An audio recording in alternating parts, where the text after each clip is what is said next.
Bonjour à tous, je m'appelle PA, ça va faire 13 ans que je suis en Thaïlande. Dans ma dernière vidéo, je t'avais raconté ma première aventure, ma première anecdote lorsque je suis arrivé. Et aujourd'hui, je voudrais te partager une nouvelle aventure, à savoir ma première rencontre, mon premier face-à-face avec un cobra. C'est parti, l'histoire, elle se déroule en 2013. Ça fait 5-6 mois que je suis en Thaïlande. Je suis chez ma femme, dans la maison de ma femme, qui est perdue dans les...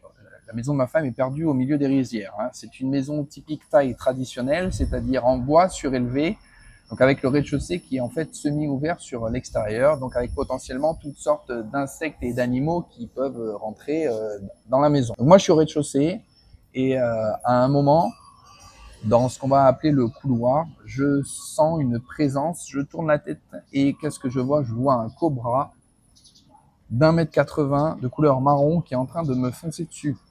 Donc là, aujourd'hui, je dis cobra, mais à l'époque, je ne savais pas du tout que c'était un cobra. Je vois juste un serpent qui est en train de me foncer dessus. Par la suite, on m'a dit que c'était un cobra.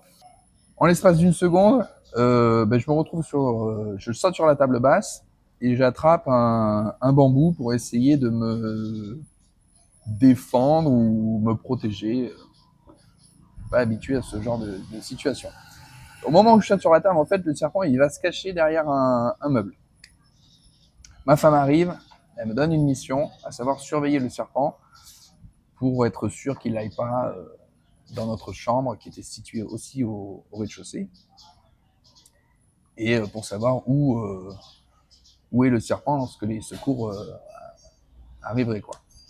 Donc elle, sa mission, c'était de trouver de l'aide. Ça n'a pas duré très longtemps, je dirais entre 5 et 10 minutes, même si dans ces moments-là, le temps paraît assez long. On a un voisin qui arrive, et là j'ai été choqué parce que je le vois arriver, il est torse nu, il est pieds nus, en short, il a zéro équipement, et moi je m'attendais à avoir quelqu'un équipé, au moins 2 personnes en fait, pour ce genre de situation, 2 personnes équipées avec du matériel, et lui pas du tout, il a zéro matériel, il est pieds nus, il est torse nu, il a un sac en toile. Bon, ok. Il me demande où est le serpent, derrière le meuble, il y va, il trifouille le meuble, le serpent il est au niveau de ses pieds, il le voit pas parce qu'il a le meuble qui est comme ça, et à tes pieds. Il bouge le meuble, et à un moment, il lui marche dessus. Il marche sur le serpent. Le serpent, du coup, il lui mord le pied. Quand il lui mord le pied, il arrive à l'attraper, il le met dans son sac en toile. Alors moi, là, je suis bouche bée. Je me dis, putain, le con, il vient de se faire mordre par le cobra. Il va mourir. On va avoir un mort à la maison, quoi. Vient ma femme. Bon, qu'est-ce qu'on fait là? Il faut l'amener à l'hôpital. Parce que en fait, quand on regarde son pied au gars, on voit bien les deux crocs et on voit du sang qui coule. Il faut l'amener à l'hôpital. Ma femme lui dit quelque chose en thaï. À l'époque, je parlais pas du tout thaï. Donc ma femme lui dit un truc en thaï. Il répond ah mais c'est bon, comme je me suis fait mordre déjà plusieurs fois, donc je suis immunisé. Ok. Et sinon, le serpent, là, on en fait quoi? On en fait quoi? Et surtout, je dois le dédommager, je dois payer quelque chose. Qu'est-ce que je dois faire? Ma femme lui dit encore un truc en thaï. Il répond, il fait non, non, il veut pas d'argent, il voudrait garder le serpent. Garder le serpent, ah oui, il n'y a pas de souci, qu'il le garde, mais qu'il le relâche pas juste juste dans la rivière ou à proximité, il va le relâcher, mais loin. Ah non, non, non, il veut pas le relâcher. Il veut garder le serpent pour le manger. Oh, putain, ah ouais, j'avais pas vu ça sous cet angle. D'accord, il n'y a pas de souci, hein, qu'il garde le serpent et il en fait ce qu'il veut.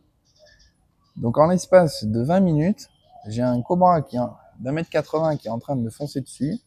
J'ai un mec qui vient m'aider, qui n'y ressemble à rien, qui est pieds nus, qui a zéro équipement. Il se fait mordre. Moi, je le vois. À un moment, je l'ai vu. Je me suis dit, il va mourir. Après, il me dit qu'il est immunisé. Et au final, cerise sur les gâteaux, il veut garder le cobra pour le manger.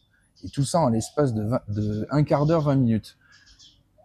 Eh ben, je peux vous dire que j'étais vraiment pas, comment dire, j'ai pris claque sur claque, quoi.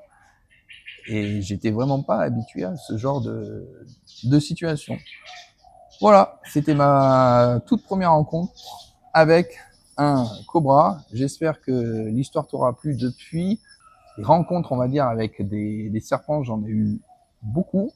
J'en ai eu beaucoup d'autres. Si ça t'intéresse, n'hésite pas à t'abonner et je te dis à plus. Ciao!